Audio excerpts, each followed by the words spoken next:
Okay, great.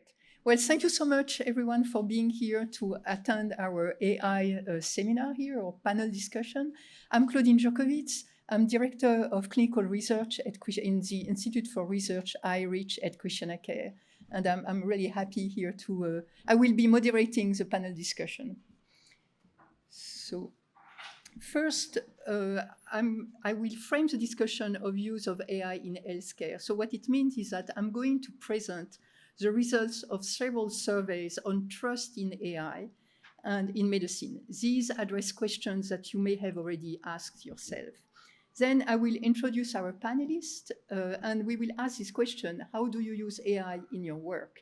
And then we will start with the first question to the panelists. What do you consider are the promises and pitfalls of AI in healthcare? And then obviously we will hope that you will have some questions.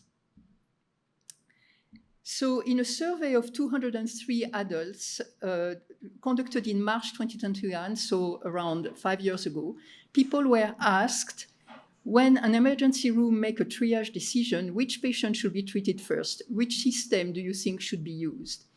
And in fact, a really large majority of patients, more than 75%, almost 80, more than 80% actually, responded that they would prefer human medical professionals to make decisions about triage. And only a few people answered that they would prefer the AI system.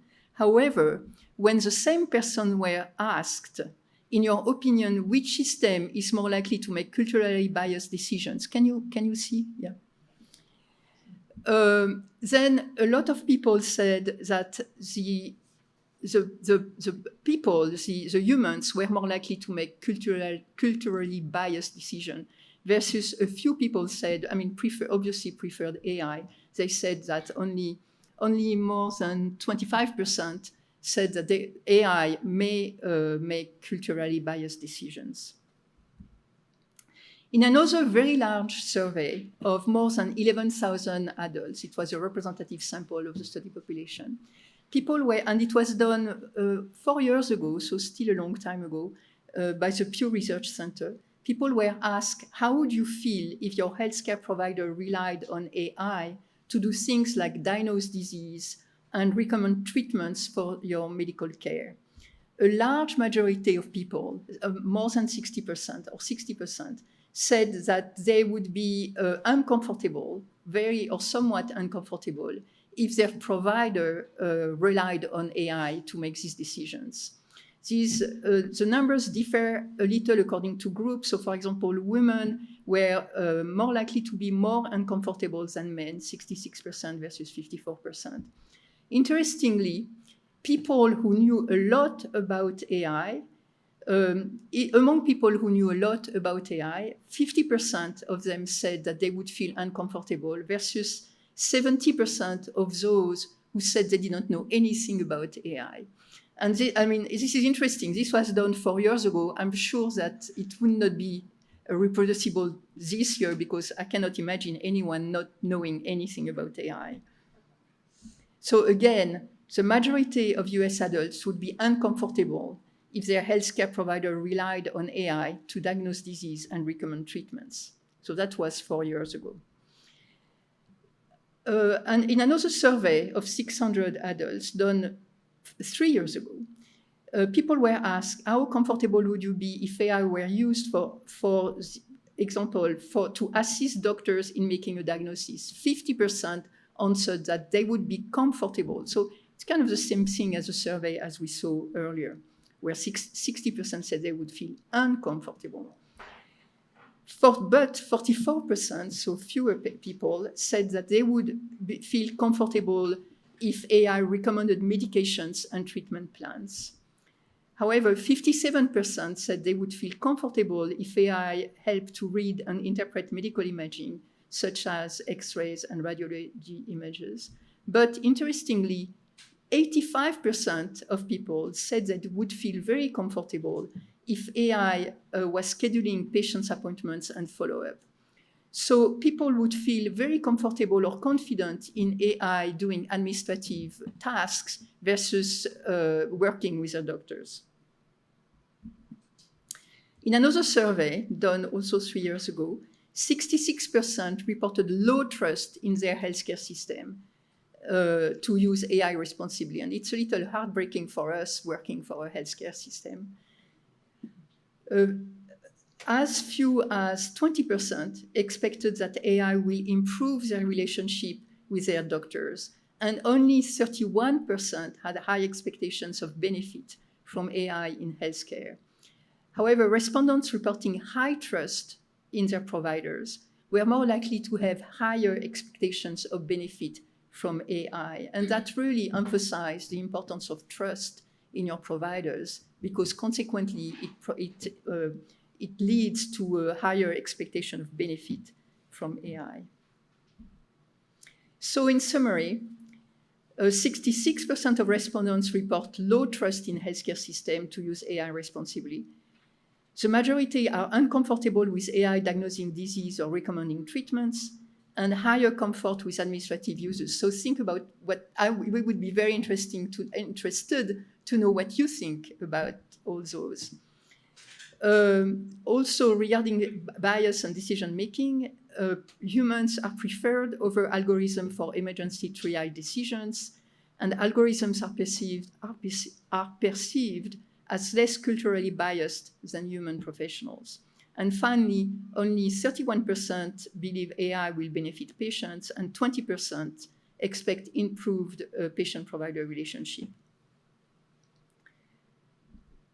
So however, in a very recent survey done at the end of 2024 and beginning of 2025 of a representative sample of 3,000 adults, people were more likely to trust AI if they were told that AI matched or exceeded specialist performance. And they're also more likely to trust AI if there was human oversight, presence of a clinician, human in the loop.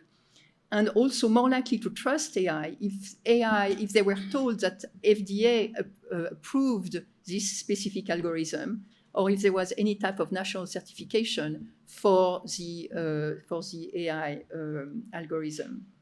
So at the bottom line, patient trust is highest when there is a strong AI performance combined with clinician involvement and visible institutional oversight. So it's really my honor and great pleasure to introduce our panel today. For Dr. Thomas Power, please raise your hand.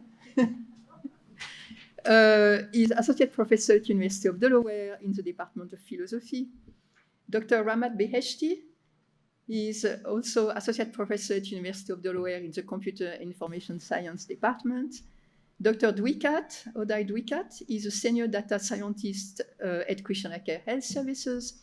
And Dr. Peter Abdelmasseh is a hospitalist at ChristianaCare Health Services. And we are very grateful for Dr. Abdelmasseh to be here today, because Dr. Chen couldn't be here because of a death in this family. So at the last minute, Dr. Abdelmasseh agreed to be with us. So I think you should all come here, and we will start.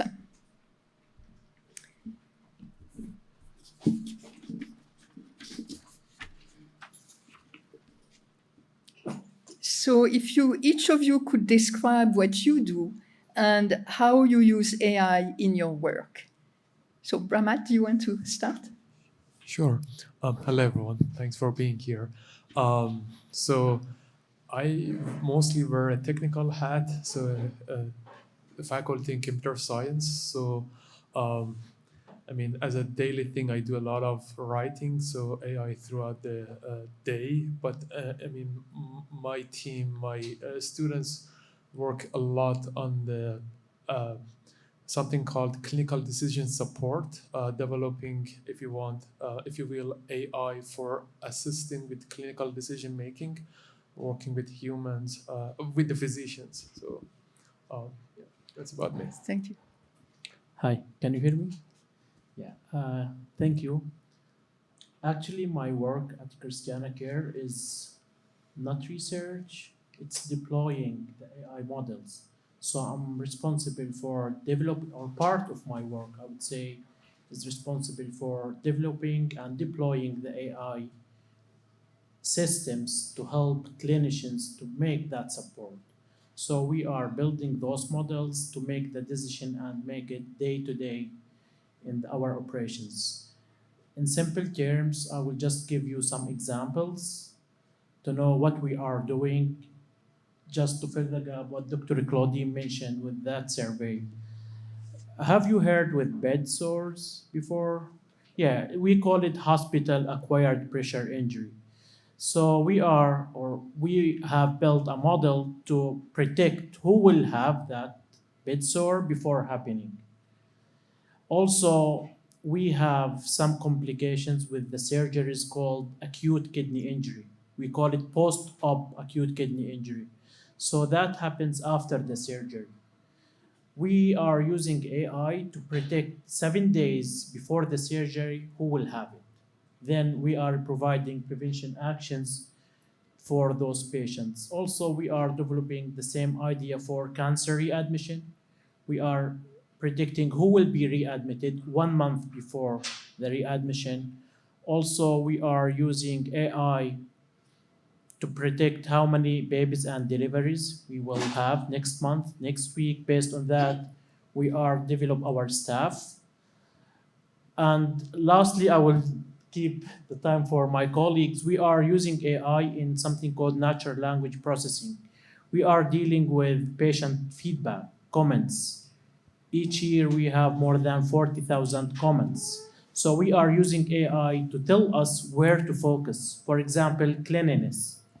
I used to work with subcommittees. So using AI, we can tell which campus is struggling, which unit is struggling, what are the hidden patients behind that. So overall, this is part of how we can develop AI in ChristianaCare. Hello, everyone. My name is Peter Abdelmasih. I'm a hospitalist at Christiana. I've been working there for about 4 years. As far as the ways that I employ AI, is basically everything you said, because these tools kind of translate to our clinical practice in a way that we can use some of these things to prevent events from happening. If I know somebody's about to get their kidneys impaired as a result of a possible surgery and we identify them, we could use that information to try to treat for it or be kind of mindful of the medications they're on that could cause worsening of their kidneys.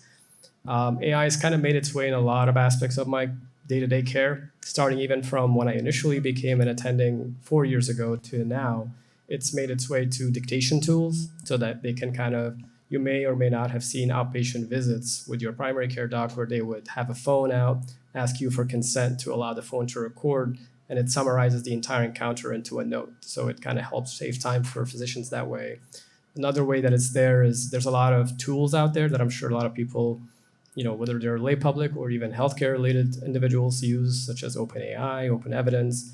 There's a lot of these so-called kind of medical diagnostic assisting tools, but also may suggest treatment plans that are out there. I don't use it a lot in my day-to-day practice, but I'm aware of a lot of people that do surrounding me, and it's kind of made its way to help guide sometimes things from as basic as a differential of what could be going on to what kind of treatment options to other things. I think those are the two biggest summaries, and yeah, the tools that you had mentioned that kind of make its way into practice. So I'm a philosopher by training, so I don't use AI to form deep thoughts or anything like that. Probably my primary use at this point is for materials, instructional materials. So I'm constantly writing or changing a PowerPoint, sometimes making a summary of a particular text that will go into a presentation for students. Most of it I would think of as kind of first draft material. I will throw something together and take a look at it and make sure that it is what I want. So it reduces the time that I otherwise would have spent. It's kind of convenience. As a director of a small center at the university, I have a lot of administrative or programmatic duties. So last week I had to create a poster, a flyer for an event, and did it quite quickly just by prompt engineering with minimal information. And you go through a few versions and then you get something you want. I will tell one anecdote about how I recently used AI at a philosophy department meeting because our chair said at the end of the meeting, we really need a policy to discourage AI use amongst the faculty. And I think what he was talking about there is AI use in research. And so then some colleagues started complaining, oh, this will be too hard. You know, what do you mean autocorrect? I mean, what about augmented search on Google? That's really AI, et cetera. So I was being a little bit sarcastic. I just asked ChatGPT what a policy for a philosophy department would look like if that department wanted to discourage the use of AI. It wrote a beautiful policy. It was, and I showed it to the chair afterwards, and he, as an AI skeptic, even he was really impressed. So I find it mostly as a kind of convenience at this point, and something to manage tasks that would otherwise take me a lot of time. Well, thank you very much. Unless there is a burning question from the audience, maybe we can go through the first question. All right. So according to your experience, so each of you, what do you consider are the promises and pitfalls of AI in healthcare? Ramat? Yeah, I can go first. I mean, it's a very interesting question. Like, if you ask me today, the answer may be different from tomorrow, literally. I mean, one of the things that make people anxious about this whole thing, I mean, as a citizen, as a person, I also realize is about the pace of change that is happening. That is the root cause of a lot of uncertainty and anxiety. And it was kind of funny, like, I think the same group of people pretty much, like, we gathered in another event. At that time, the whole field of health AI was so different. I don't want to bore you with a lot of foundational differences. But back to the original question, so I would put it still at the high level. In terms of the benefits, the value that AI in healthcare can offer, I would probably go with access. And it's just like across the board, in my opinion. Doesn't matter if it is developed country like the US or it is developing country. Like even in this country, as we know, like if you want to schedule for some special operations, if you wanted to see primary care, good luck finding a time for the next few months, right? So, and it also applies across the board in the globe, right? So the promise is that like a lot of these things, you can really help equip individuals like with like some basic, even a cell phone access and a data, internet data would be enough to give you a hint. Do you need to worry? Do you need to go see a physician or not? So this is a huge advancement. And on the other side, among many other things that are out there, which I think was covered very nicely in Claudine's slide deck, the major thing is certainly trust, right? So, and as we know, trust is one of the things that takes forever to build, takes a split second to break, right? And it applies certainly to AI as well. So, so I would go with those. Yeah, thank you so much. That's a good question, and it may take the whole hour just answering this. Just so I will be few minutes. few minutes. I will just mention 3 points as promised based on my experience at ChristianaCare. First of all is being proactive. And here we have Dr., and please correct me, historically here, like bedsore, let's take this example. Historically, we used to be like not proactive. We waited until the bedsore happens, then start treating that. With AI, the promise is being proactive. Like, don't wait until the wound starts. Also the same with acute kidney injury. We are telling the doctor 7 days before even the surgery start now. Start reacting now. So being proactive, that's the first one. The second one is consistency and scale. What I mean by that? I mean, if you bring a senior nurse now with 15 years of experience or 20 years of experience, she can tell you these patients will have bedsore because she was trained for 20 years. She has been dealing with that since ages. With AI, what I mean by scalability, we can train a model to work 24 hours without fatigue. And it can learn from those patterns and produce you the results in day one. That's what I mean by scalability and consistency. The third promise is learning from hidden pattern, like with the patient experience example that I provided.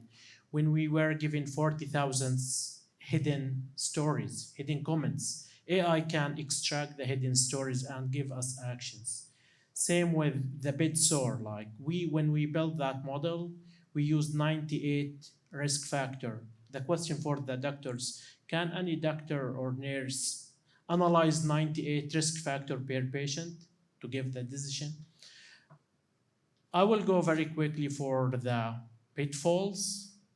Why, based on my experience, why I see that risky.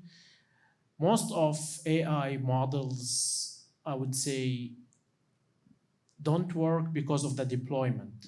We call it deployment because we have change resistance from nurses. We have change resistance from management. It's not easy to go to the doctor or to the nurse manager, hey, this AI will solve the problem. So that's one of the, because of that, I will echo you that trust is the key here. Also, we have something called model drift in AI. When we develop a model, over time, the sensitivity or the accuracy will start degrade over time.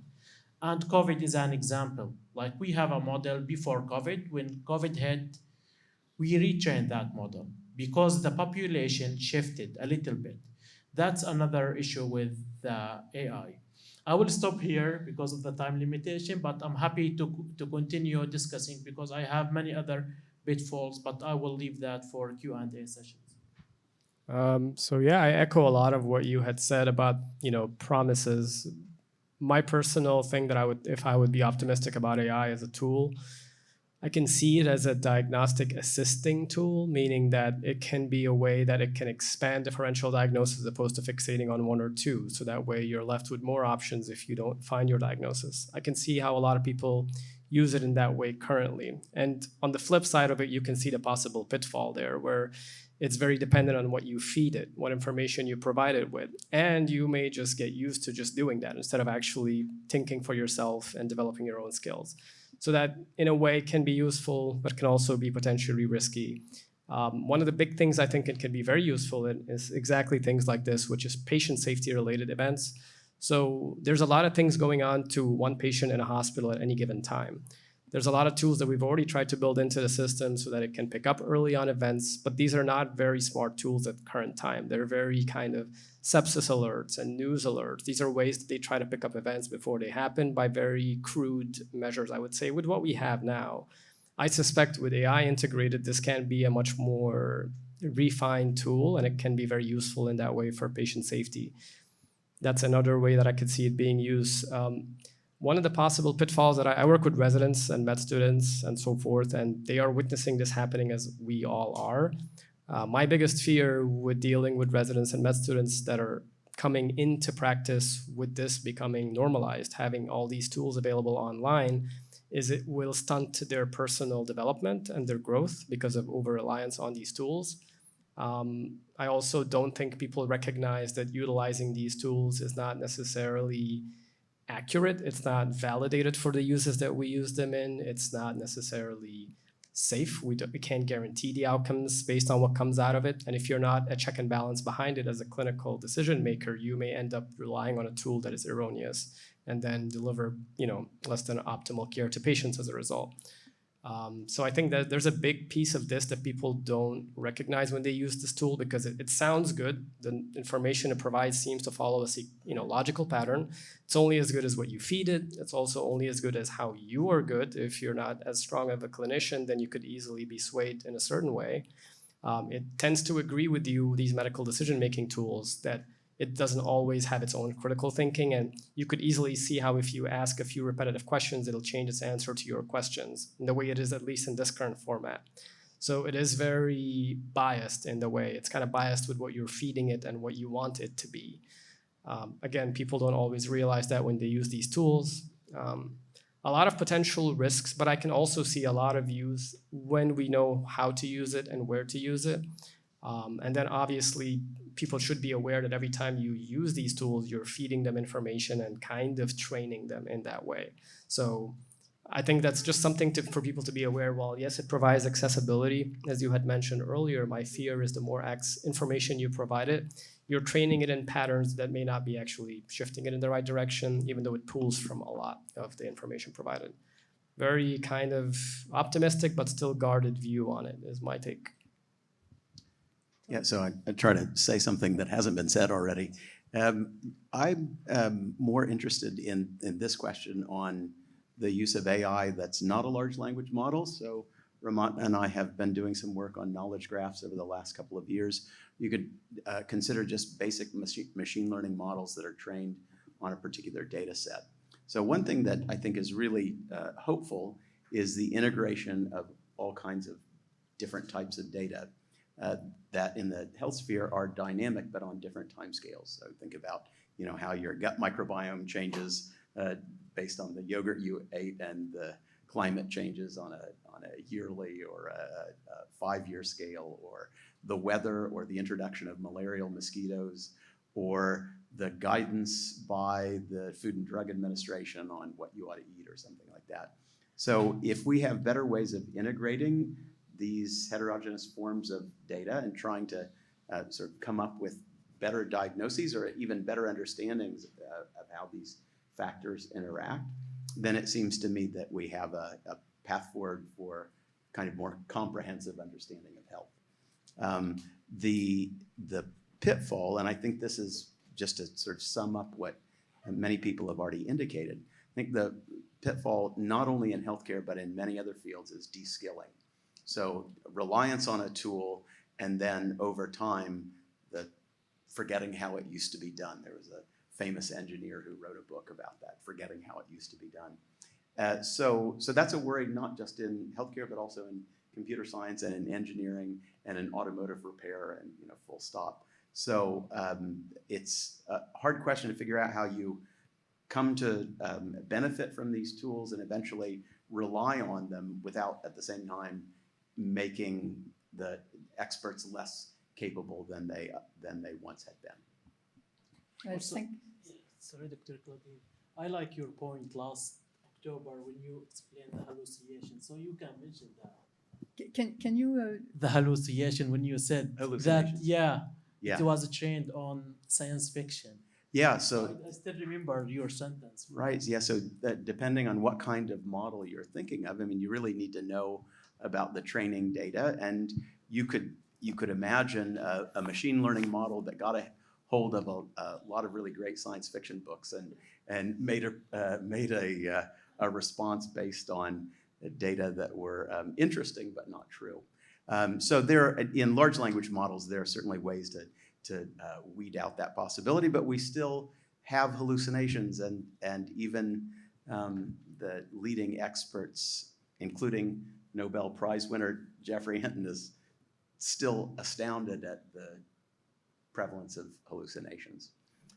There is maybe we will have time to talk about this development known as the world model. Has anybody heard about the world model? So one of the leading lights of AI, Jan LeCun, thinks that hallucinations won't go away until we start training large language models not on text, like you could find on the internet, but on direct measurements from sensors out in the world. How this actually works, I don't understand, but you could imagine what he's thinking about is to cut out the textual, the language intermediary, and he thinks that will lead to at least fewer hallucinations. But again, from an engineering standpoint, I'm not really sure how that all works.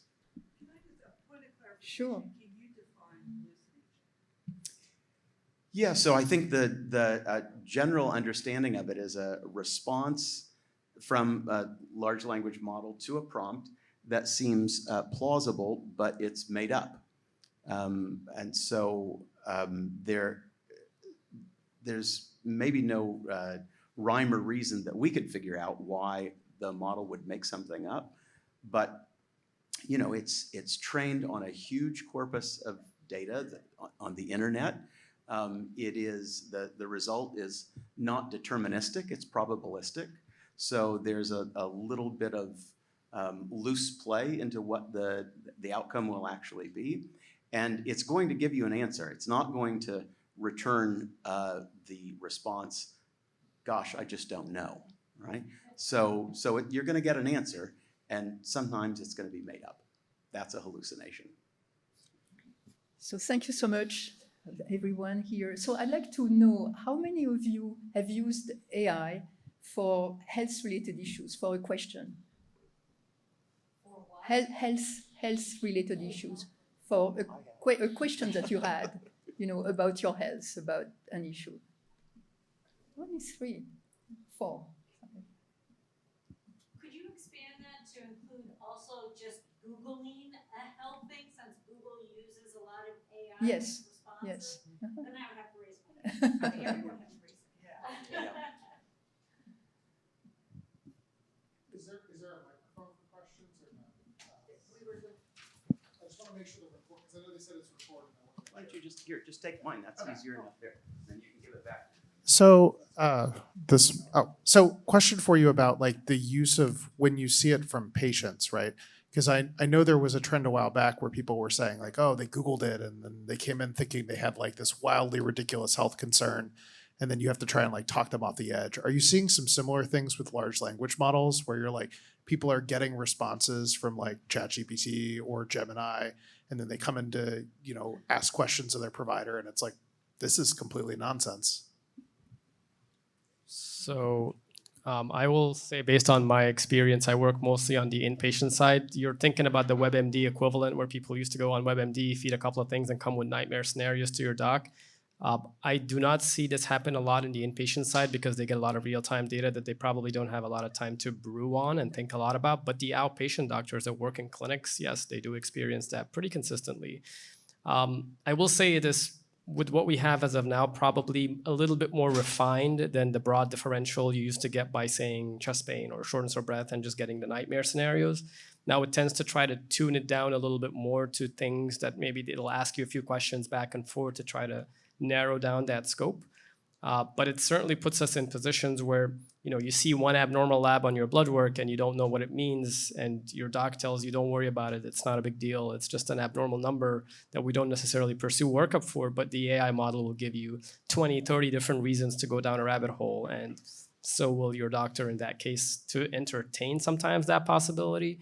I will say, yes, it may overread into some of those things, and it may not be able to kind of take a step back and look at the big picture as much as we would like it to. And I think one of the big problem also is that AI is such a sycophant of what you want to hear, right? I mean, basically, they will go into what you really want to hear. I mean, that's my understanding. I mean, would you agree with that?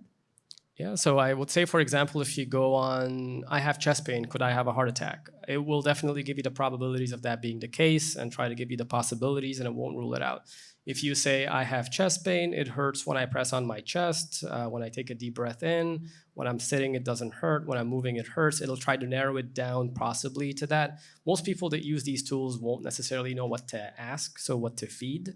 So you tend to give it a more of, this is what I think I should tell it, and it'll feed you what it thinks might be going on. If you're worried about something or you are trying to push it in a certain direction, it won't often take you away, because as we know with medicine, there's always a chance of something being going on. What you need is that back and forth, the questions, the kind of the big picture, and then narrowing down what you're looking at. Because theoretically, any chest pain could be a heart attack, for example. But if you don't follow it up with the necessary questions and this, sequel of events, you may just be also, fed panicking information by this tool and rushing to the ER and asking for things that, may not always apply to your specific case.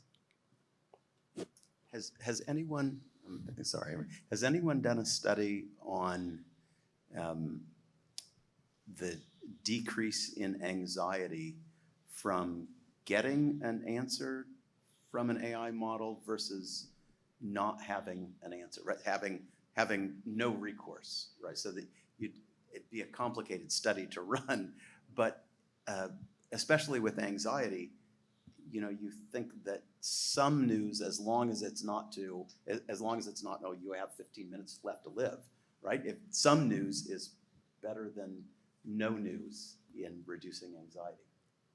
I think it probably makes, so when people see doctors and still go by and put their information into AI, it is probably because they're left with that sense of, I hope maybe something else is there than what they told me, which is nothing. Or that abnormal lab, I don't quite trust the doc that this could be not a signifier of one of 5 different conditions. But then you get fed by the actual, like the model that you're using sometimes, that you actually could have this.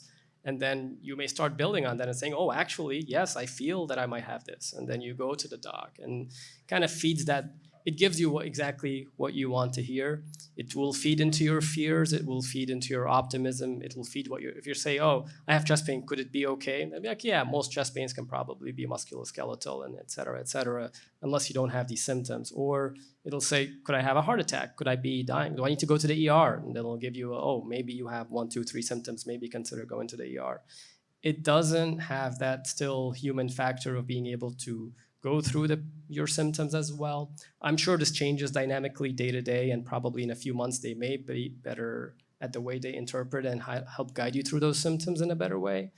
As the way it is now, yes, it does feed you what you want. And the thing that you had mentioned, the hallucinations, is something that we're also very kind of wary of and aware of. Is we also call it confabulation. Is it'll kind of make up memories that or pieces of information that are not necessarily there, but to bridge gaps. So it has this piece of information, this piece, that kinds to link them up together in ways that may not exist in fact.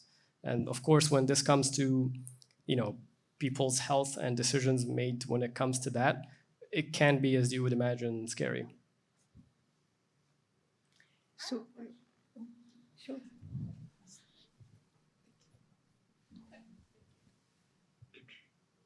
So, how do you feel that AI learning and data analytics could really help the outcome of these language learning models to help you guys? I'm sorry, can you repeat your question? Oh, wasn't that loud enough? I'm sorry. Yeah, okay.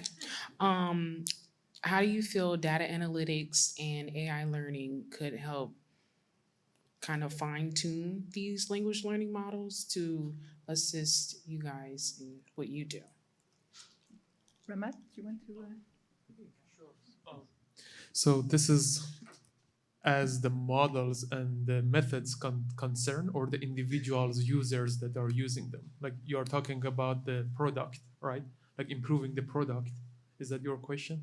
Because I think both are valid, right? So, I mean, maybe I can just touch both of them, right? So, I mean, like it is a cliche in this field to refer to this methods, to this AI as the so-called opaque box, black box for the lack of better word, or commonly used.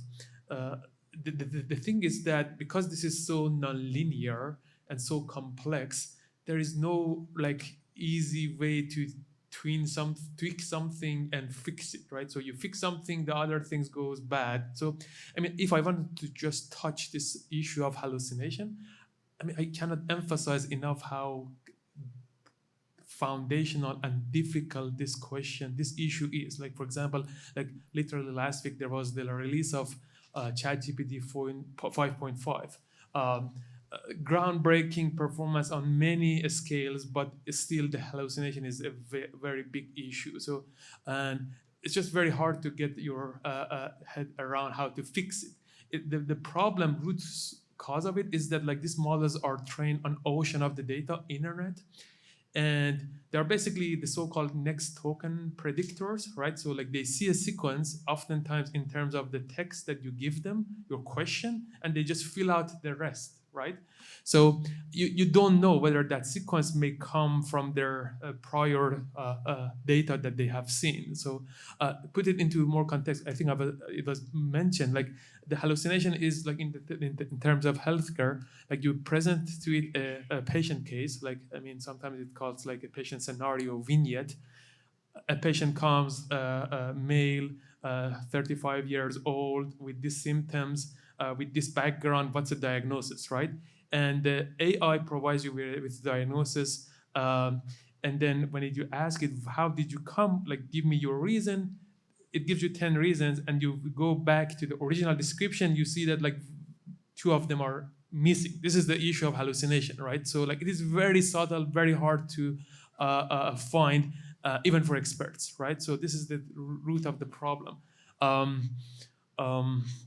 But I mean, I just want to also, and maybe this was not your question, I want to emphasize that, I mean, to me, like in this field, almost everything, the only solution that seems to be, at the end of the day, the thing that is most reliable is literacy. And I think that's part of the reason that this session is here, future sessions, like people understanding, right? So like not how it works, but what are the shortcomings? What are the, it is not bulletproof. It's not like magic, right? It is definitely not magic. It has its own fallacies, right? So I think that is also as critical as training the methods, training the users, right?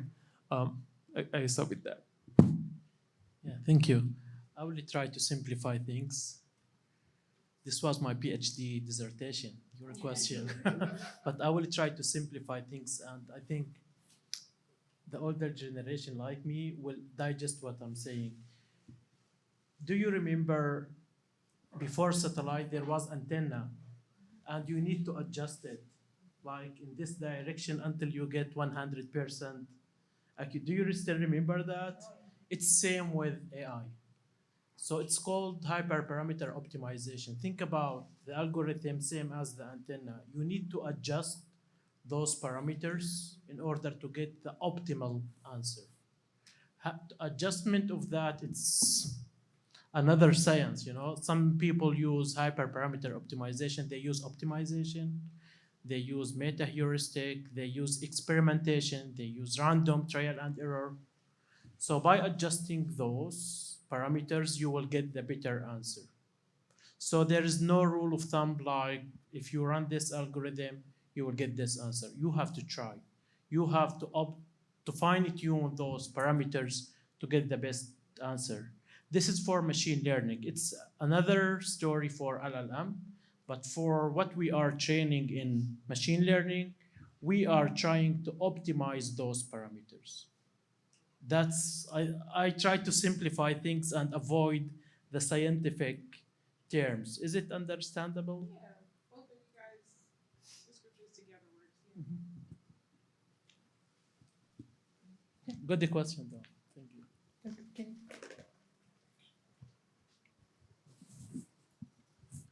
From a patient or a caregiver's standpoint, accuracy, because all of this, you know, we talked about, you know, the pitfalls.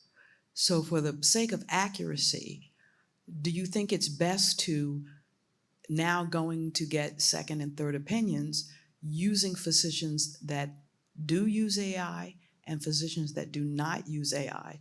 Because the adjustment of the algorithm and parameters, although that's needed for accuracy, in my mind, that's a little frightening when it's my body or my health or someone that I'm taking care of. And so as a patient, what is the best level of communication or ways that we can handle this that help the doctors with taking all of these pitfalls and these things into consideration? That's a very good question. I think the best thing as patients to have is to, if you want to use these tools for your own self, that's just the first step of it. It's okay as long as you are aware with the issues with it, and you could use it maybe as a way of asking questions of whomever you see. I don't disagree with that approach to it, as opposed to necessarily trusting it. As far as how physicians use it, as of the current time frame, while we do use it sometimes for clinical decision making, you know, for assisting with decision making rather than true complete decision making, it hasn't made it that far yet. So you won't yet see a doc that, from my experience at least, as where I practice now, that will entirely rely on this to make your entire plan of care as a patient. I think transparency is also good. So you can feel free to ask your doc, hey, just for my awareness, was there use of AI in my care here? And in what capacity was that being made? Because you have the right to know if it's been used. I will say it's being used to varying extent in multiple aspects of care. So For example, in tools like things that can pick up on early events in a hospital and things like that, you can assume that these tools are already being implemented in a lot of ways. And primarily, these tools are not as heavy with decision making, but more of as consulting. So saying, hey, this may be, something that you can go through as a patient going through these events, and we're just letting the doc know, hey, this is a heads up. This is very different from what people may think as doctors sitting with these tools and having these tools make 1, 2, 3 management decisions and them just sitting back in the background.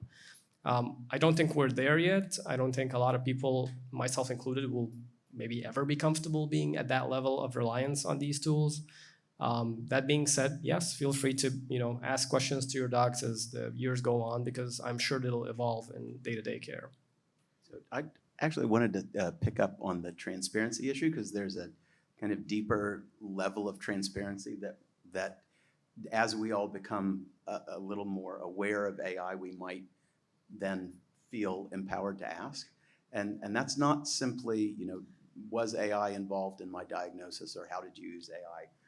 But a harder question is, what were the data on which this particular tool was trained? Is the data set likely to be representative of me, right? So that has been an issue that I know Ramon has worried about, and I've worried about when I teach AI ethics. There's this concept of bias in AI, and primarily, although there are other sources, primarily it can come from a data set that's not representative of the population that the tool is being used to treat.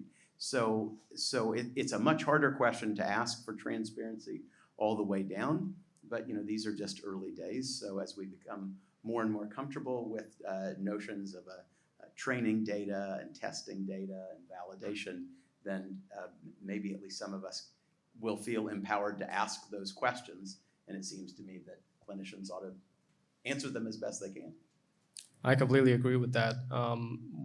To also, when you were just talking, it came up to mind as one of the other things about the transparency and how to think about it is to ask not necessarily your doc or the healthcare person you're speaking to, but maybe as a community or society is first, who is driving the AI advancement in healthcare, and to that extent. For example, you may hear that radiologists in some places may be getting replaced soon by AI models completely, actually, which is something that people may not realize, but it is something that's been played with as an idea for years. I follow the news, and every once in a while you hear a little bit of information saying, AI may take over radiology, and now it's becoming more and more of a likely possibility. So there may be cases where scans are completely read by AI, which, to be fair, they've been noted to be very good at reading scans. But as a person, not even as a doctor, I ask myself, well, who is pushing for the replacement of all these healthcare professionals? And do we have to replace them entirely to be able to utilize these tools? And if we are, who is this actually benefiting here, or how fast is it? That part of transparency, I think, is very fair to ask. I don't know a field that is being potentially, considered for that effective replacement as radiology has been. It's all been varying levels of involvement. But I think asking more questions, these questions are more of the decision level or the kind of healthcare decision level of the society as a whole. And your personal doctor, myself included, may not know where these decisions may be coming from. Yeah, that's a very great question. And I will answer from what we have at the ChristianaCare. Maybe my answer will be different from other hospitals or the research. At ChristianaCare, we are not using AI for diagnostic. So we are not telling patients you will have acute kidney injury. No, we are using AI for our purposes to be safe. For example, if our model suspects that patient will have bed sore, then a nurse will be 100% dedicated for that person. So it's extra cautious, So it's a good thing for the patients to prevent that event from happening. Will we have that point? Maybe soon, but we have a lot of regulations in healthcare and at ChristianaCare. A simple example for you. You are familiar with Copilot. It's doing amazing job in translation, but we can't use it at ChristianaCare. We have a full department that are translating using humans. because we have something called HIPAA regulation. We can't use the AI as translator for 100%. A human should go and read that again. So things from research is so far away from what we have in practice. Like we are using AI 100%, but are we diagnosing patients and telling them, hey, you will have, for example, cervical cancer? No, no way. But we are using that on research. So the question is like, trade-off. Are we telling patients? Not now. I think also something that seems to me very important for me is certification.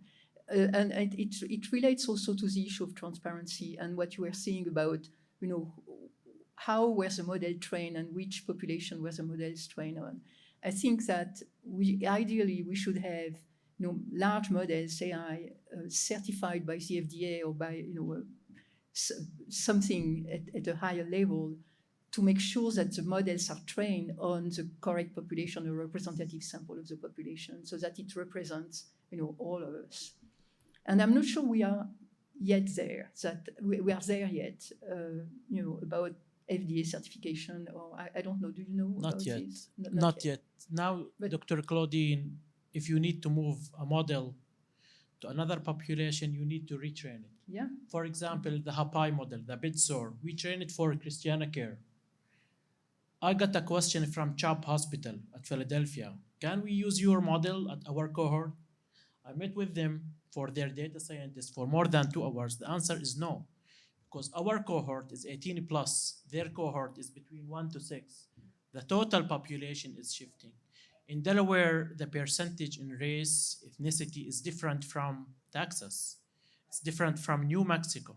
So if I run our model at Oklahoma, for example, it will fail.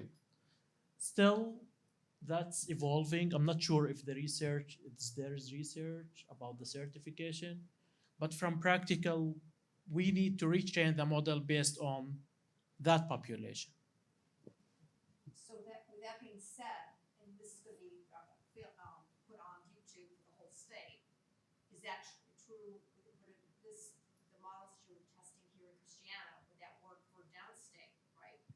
You Is need, that much of a difference yeah, downstate? that's a good question. You need to test it. You need to validate it first, because now you need to have representative sample, test it, and compare the accuracy versus the accuracy. If the accuracy was very similar of what we have, let's say our accuracy is 77%. In the downstate, it should be around 75 to 80, but if you get 60%, definitely you have to retrain it. But if you get something like 60%, or it depends on the accuracy. It depends on the mindsets. Yeah. So, Ramat, a question for you. What are your worries about the clinical decision-making models that you are developing? Worries. Worries. Yeah. Well, so one of my biggest worries is that, from what it's worth, it looks like AI is going to make a lot of things upside down in the healthcare. We can debate on the good and bad side of it, but I really hope that it is being done by the right people, including the physicians, those who care about the beneficiaries, and patients, definitely.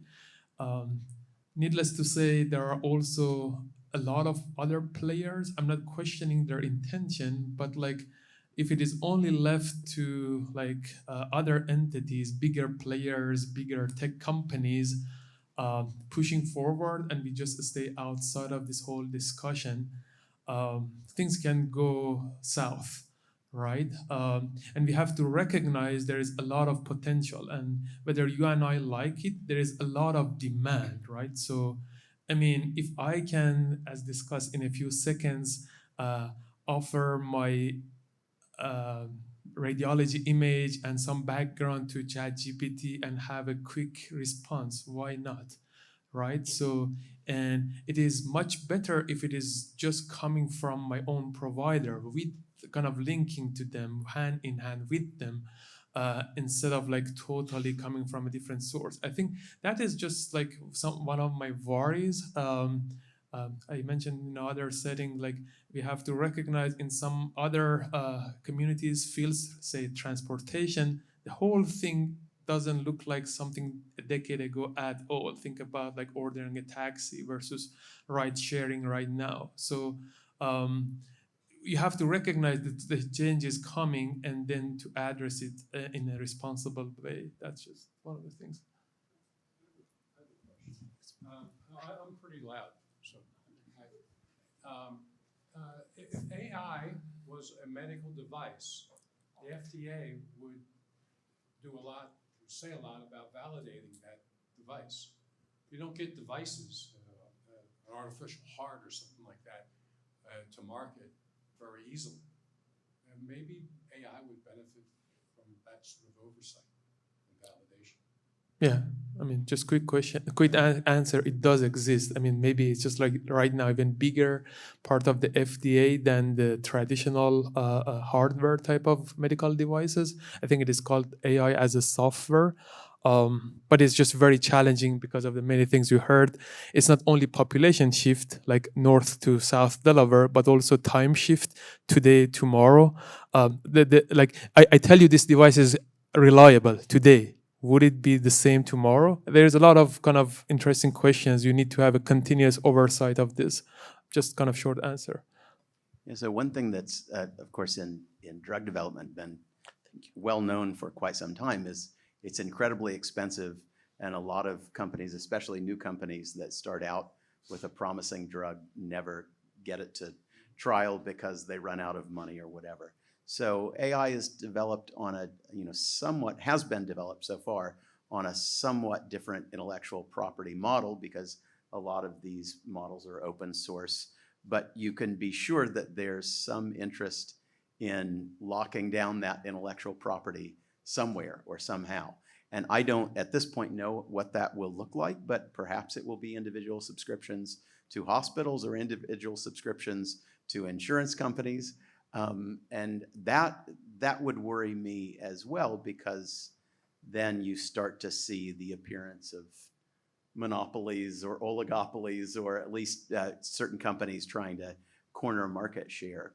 And when you do that with a tool that in principle ought always to be improving because it's getting more data about more populations, and all of a sudden you constrict that tool to, well, the stakeholders are the users and the patients and the physicians or clinicians who are using it. I don't know how that's going to work out. I don't know how those things are going to play together. We already know that drug development is a little bit broken because of the amazing amounts of money that you can make once you get a patent on a drug, but the difficulty in actually getting there and the expense. I think that we haven't figured this out yet with AI.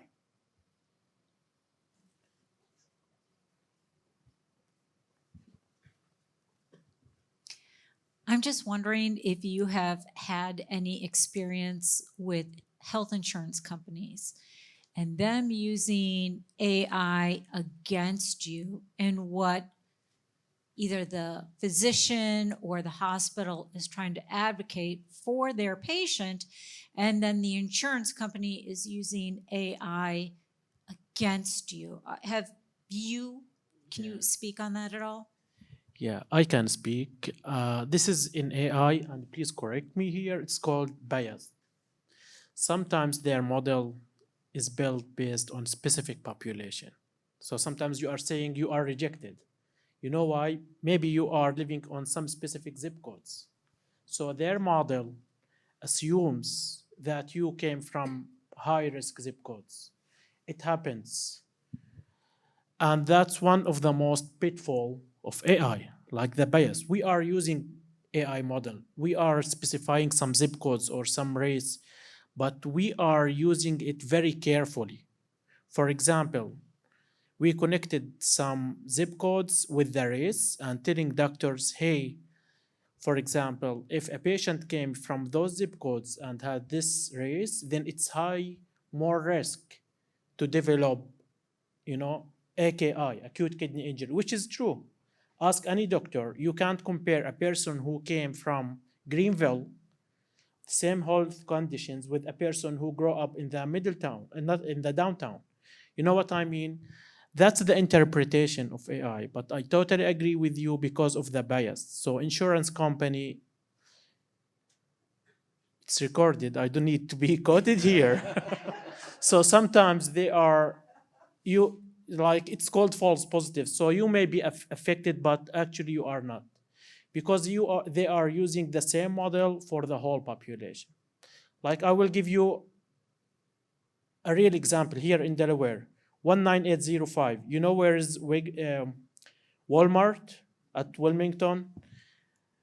Before Walmart, it's like high risk, like the household income is around 40,000. Just walk like a few miles, then it will be 120,000. Same street, it will be 150 until you hit just same street, same zip codes. AI will consider it as all high risk. I'm working on that for many, many projects. So insurance company, unfortunately, they treat the whole zip codes as one entity. That's the answer. I'm not sure if you have any different answer, but we face it. Add one sentence, you put it in a negative way, but at least in a somewhat positive way, I would be surprised by now. Like even the providers, including hospitals, don't have their own AI. And in the futuristic future, maybe too idealistic, patients would have their own AI. I mean, there is a buzzword, agentic. You would have your own agent that will defend on your behalf. Too optimistic, I consider, but I mean, we can debate that, but I mean, it used to be that only bigger player have their AI, but I don't think that applies. Peter, do you have any experience? Honestly speaking, we do see insurance denials like we do always in a hospital. It's never been clear if it came from an AI using tool through insurance companies. I would assume that it can happen if it can optimize their workflow or work processes, and they can have, instead of having one person review 10 different, submissions, they can have them review 100 with the use of an AI tool, is how I would guess it can happen. We follow a pretty consistent protocol for denials if we can try to appeal and use the patient also to appeal for those denials. And we go through that frequently. That process hasn't really changed from what I've seen so far in the last couple of years, at least. And you know what? This is not only in healthcare. In the USCIS, they are using the same. Ask any immigrant attorney if he has rejected cases. They sometimes use AI, but they have their own specific fields. Like if they feed the model based on some more or less wrong data, they will get called something false positive. That's why attorney will make another case for each applicant. It's a very, very common in AI, not only in healthcare. I think you have a question. I do, and actually it's about one of the slides. It's tiny reading, AI matching or exceeding specialist performance produce the largest increases in patient trust. I was wondering if you could define what that means. How would I, as a patient? It was in fact a question. It was a study where people were given little scenario of various issues that patients had and various questions, and people were asked, what do you prefer? And the comparison was, will you trust AI? That was a question. Will you trust AI if we tell you that AI has a performance as good as a general practitioner, or worse than a general practitioner, or better than a general practitioner, or as good as an expert specialist in this? So that was the For all these question. issues. That was the There was no question. judgment. Okay, got it.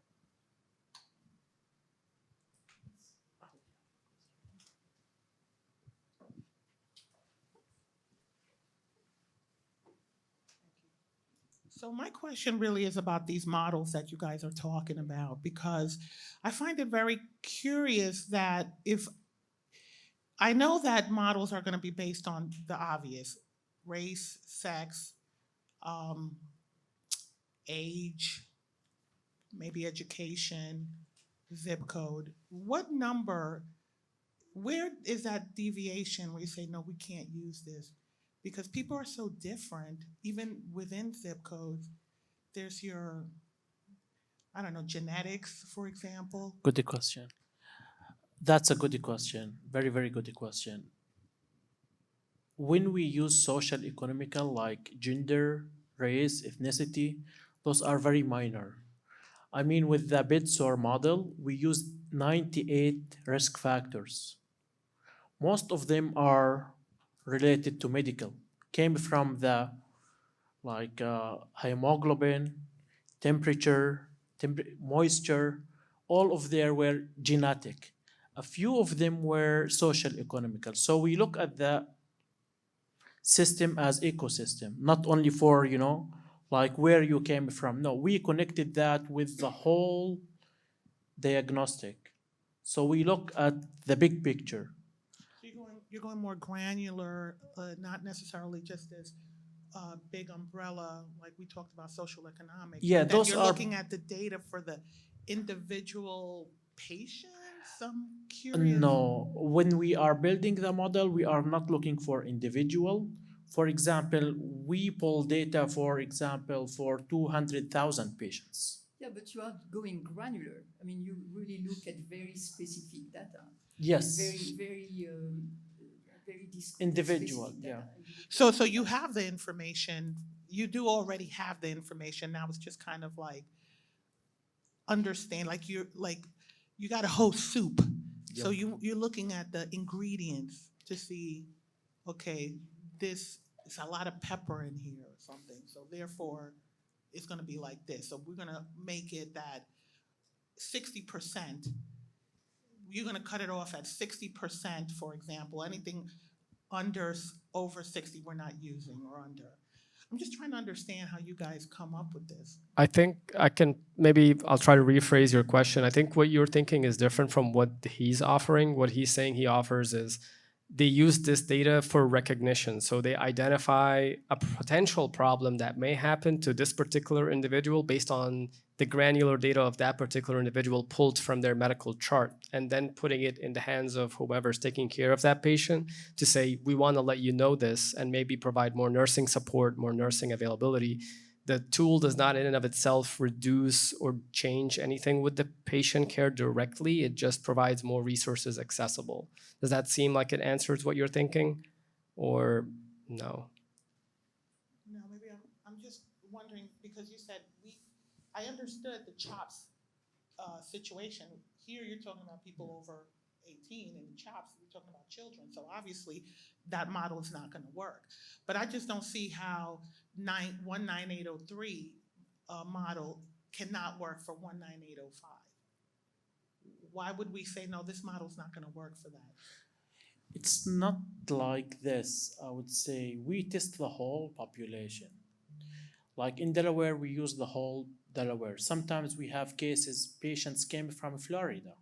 Or for example, if an accident came in Maryland and the patient is here, we are using that. But we can't use our model and move it to Florida. You know what I mean? That's the point. Like we build the model based on general trend, pattern, Delawarean patterns. But you can't take Delawarean patterns and copy it in Arizona. You cannot. So there's, Yeah. I want to comment as this is a sort of generalize this problem. In data science many years ago, there was a paper that tried to solve the fairness problem. Let's say if you want to make sure that your model isn't biased on race, right? So that the title of the paper was Fairness by Unawareness. So you just leave out that variable, right? So you measure everything else, income, zip code, age, et cetera. You just leave out race. And we think, okay, well, if we're not looking at race, then obviously the model can't be biased with respect to race. That ends up not being true, right? So that after that paper, had a splash, somebody else wrote a paper called Fairness by Awareness. And the awareness there is the way in which perhaps race varies rather directly with another proxy variable that you did include, right? So what you have to understand is the relationship between the data, between the variables that you are using, so as to make sure that you're not somehow believing that your model is completely fair when it's not, right? So in the zip code case, I mean, a zip code line is an artificial line, right? It just doesn't, it's just for postage, right?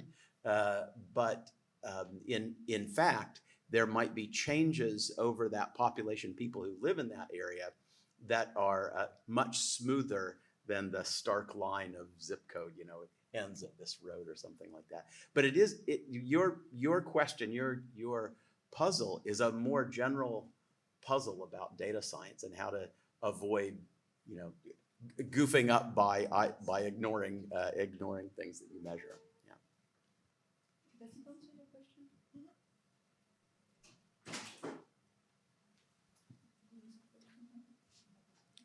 Thank you. I have questions related to that ones. So in the model, how many variables you consider? Because in my opinion, I think ethnicity should be one of the variables, but you can put it on different weight so that actually it will help you to make the right diagnosis, which is the ultimate goal. Thank you. So to just make sure we get the question right, so you're asking how many variables a model would have? Well, I think in the kind of the how much weight? Well, actually, I was saying that you in terms of fairness or not, I think you should include the ethnicities. Right. Because different ethnicities have different genetic characteristics. Yeah. So consider that Right. as including that characteristics should be helpful. Right. But it's just how much is the weight, Right. in your models to put it on. That would help, make your accuracies higher, basically. So just very high level, I think you can also hear other responses. I mean, this is not a settled question. So, I mean, there is a debate, open debate, what is right or wrong like, for example, like if it is only about health, why should you even allow any model to see anything socio-demographic related? And there is a case that somebody can make, like then the model should never see anything about zip code. There should be no access to a gender or even like race, right? There's also a case that people make that like if it leads to improving the diagnosis performance across the board, right? So you have subgroups, you have like different races, and I mean, there is like different ways of looking at it, but if it doesn't bring anyone down, but bring one of them up, this is still fair, right? So why not allowing race to come into the process? So there are different, I mean, it may be too high level. For instance, like there is still a score for kidney disease, and Claudine may know this better than myself, that I think it is like basically a simple mathematical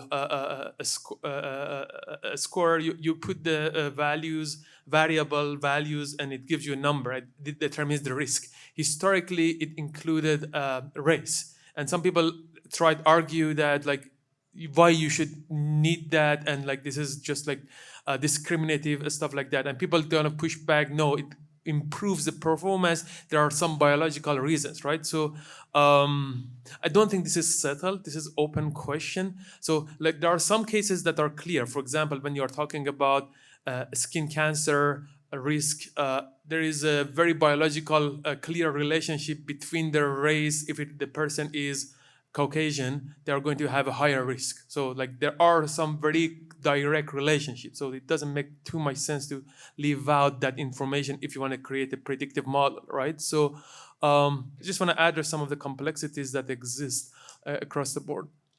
Yeah, thank you. That's a great question. We can discuss that in 2 hours, but I will try. Yeah, because it was my daily job. I was asked that question from a doctor, so it's a very smart question. And the weight question, I will go back to that. I will answer you based on my experience. Each model has specific story. Like there's no specific number of risk factor you can say that's enough. For the acute kidney prediction model, what we did, exactly, we went to the literature, read about how other researchers approach that. I came with 124 related risk factors. Can you imagine? Then I sat with the surgeons. It was brainstorming, and doctors from anesthesia, nurses, all the service line leaders. We filtered those risk factors. We ended up with 40 risk factors. They said this is what affects the surgery. Then we went back to our IT department. Hey, IT, what do you have from those? They said, okay, we have 30. Once we have those 30, going back to the weight now, we need to know which one is strongest. Is race is strongest? Is, for example, smoking affects? I will go some specific details about the algorithm and how the weights works. So there is something on machine learning called feature selection. Think about that, or assume you have 40 risk factors. How would you know to use 40, not 30, not 15? So we started with 40. We ran the algorithm with the whole population. Then we drop one of them. It's called dropout. We drop race, for example. Then we run the algorithm again on the remaining 39. Then we drop one and try the whole algorithm on 38. Drop one, 37. Keep going to have like 10. Then see the performance. Based on that, you can see which strongest weights you need to assign. So there are so many techniques. This is only one technique. Some of them start with one factor, add another, add third, and so on and so forth. So going back to your answer, there is no specific numbers. Depends, like you can collect of whatever you want, feed them to the algorithm, filter them out, and it will get rid of not make sense risk factors. You can include whatever you want, but the algorithm, based on the learning, it will give you exactly what are the related risk factors that affects your goal. Exactly, I totally agree. My question actually was just to get a general idea as to how many is like in the well, if you consider 100 the variables, so that is one thing. But if you only have like consider 10 variables in your models, then obviously each of the variables they matter, or they weight much more than if you have 10,000 variables. Which so the bigger the model, the more accurate your predictions would. Not necessarily. That's a good question. And here, please, from academia, help me. We are going from machine learning to deep learning. When you have high dimensional data, it's neural network. It's called deep neural network. So you are dealing with tons of high dimensional data.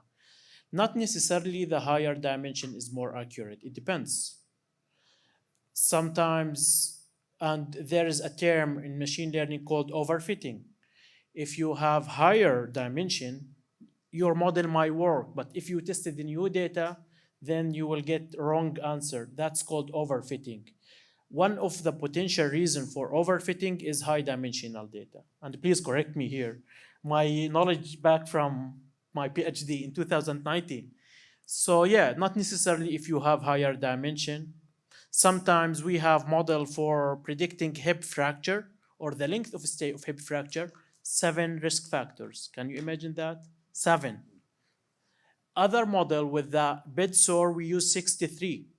With the acute kidney injury, it was 29 risk factors. With the cancer readmission, 17. So no size fits all. You have to do tons of experimentations, tons of hyperparameter optimization up to your question at the first to see what are the most suitable risk factor that gives you the best accuracy or the best accuracy. Thank you. That's probably going to be the last question. Oh gosh, no pressure. So we've touched a little bit on traditional AI, right, with selecting of model variables and things like that. We've touched a little bit on large language models and one time mentioned agentic AI. So I guess I'm going to pivot the last question to that. We've seen in the news the Erdos mathematical problems being solved by AI. So like classically unsolved problems being solved in proofs by AI LLM models. Where, like, if you are the experts, right? So you are here on a panel, you are the experts, you are kind of seeing where this is going. Like, how do you see it, news like that potentially coming into the healthcare industry where traditionally unsolved problems get solved by AI? Like, do you think that's likely? Do you think it's unlikely? Like, what are your thoughts? So I think it will come into healthcare through scientific research. So there was a paper that I was introduced to just several years ago. Some chemical engineers at Carnegie Mellon created an agentic AI to do chemistry research. And the AI first looked at the relevant literature and found an open problem. And then the AI devised the experiment and it ran a robot to actually do the lab work and to analyze the results, and it wrote up the results. And you know, all that was left was to hit send, and it would have sent the paper to a scientific journal. So that was and that was fairly experimental at that stage. But I do think that that is coming for scientific research, so that we'll have these agents that can be pointed at different tasks, and it will, you know, depending on how you think of it, free up the time of a lot of scientists, or make them take early retirement or early vacation. But I do think I think that we're on the cusp of that. We're on the cusp of automating science, and I suspect that it will have some real tangible benefits. But to get back to this de-skilling problem, I'm worried about what counts as science that humans might not any longer be able to understand because we couldn't, repeat the experiment. Just very quickly, if I answer the same question. So, I mean, if you look at the foundation, the definition of practice of medicine, I mean, one can look at it as a knowledge processing enterprise. So you collect vast amount of data across the population, from the patients, from the basic science, biology or physiology, and then you act based on that, right? The bottleneck in many cases is that you have vast amount of data. Like ideally, if one person could basically conceive the data from 8 billion individuals on this planet, all different diverse patterns, could come up with like a ultimate answer to all of the physiological healthcare related questions. This is the far-reaching promise of AI, that like I would have that ability, even for one individual, give me anything that they would have, like their electronic health records, their chat conversation, Apple Health monitoring thing, family history, like you name it, right? So like all of them, you can see that like human is not on par with that amount of knowledge processing power. So I mean, this is the promise, right? So of course, like putting it in place in a responsible way is a whole different thing. But I mean, like no human can really compare in that regard, right? So I think there's a consensus on that. All right. Any last words from our panel? Last word, based on my opinion, nothing beats human intelligence. You know, like you can replace humans with, I totally believe with you. Like last week, there was an article, I can share that with you, about Mayo Clinic. They were able to predict a cancer 3 years before it's happening. Can you imagine that? 3 years. So yeah, the promise is there, but at the end of the day, without the humans, nobody can be developed. I'll add one last thing is when electronic healthcare records came into play before, we were always just dealing with paper records, and there's still shows and movies that where you can see doctors just writing in paper records. And when electronic health records came into play, people went through that same phase of denial that this will be potentially something useful and all the potential pitfalls that we were falling in. But being the person or being even healthcare now, I cannot even imagine practicing without electronic health records, being able to access years of information just with a click of a mouse. So I think, again, it's like any tool. It can definitely be developed to be extremely useful and very, very helpful for day to day. So I'm an optimist, I guess. All right. Well, Ramit? Just one sentence, boring self-promotion. So I think I'm scheduled to come back in a few weeks, and I'm excited to talk, if you are around, to talk about a topic, I would call it AI second. So if you are interested, we can discuss that further. All right. Well, thank you so much. And this was really a great discussion. Thank you for being here. Thank you for spending the time with us.